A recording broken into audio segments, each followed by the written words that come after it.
Hello guys, good morning. Ito nga palang ginagawa ko pagka umaga. Yan, magpapakain muna ako ng baboy.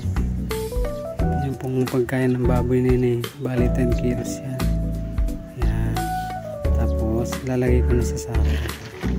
Gusto kasi yung pagkain ng baboy. Tapos ang pinapakain ko sa kanya tuwing umaga, ganyan lang, isang tabo. Siguro mga nasa 3-4 kilo siya. Ayan. Naman siya 1 kilo.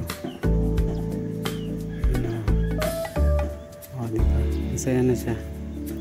Tapos, bibigyan natin siya ng tubig para hindi siya mabulunan.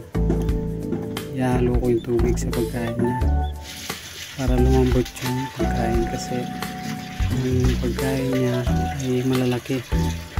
Kaya dapat lagyan ng tubig para lumambot siya, hindi siya mahirapang kumain. Ayan o. Ayan o, diba? Feeling vlogger talaga o. Alam mo, totoo o. Ayan, tamang linis lang. Tapos makahawak pa sa buhok, feeling mahabang hair. Diba?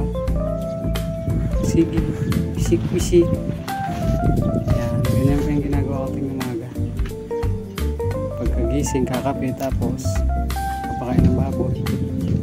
Yan guys, so ito dinadayet namin siya kasi gagawin namin siyang inahing baboy. Yan, sana marami ang maging anak niya. So, yun lang. Salamat sa panonood.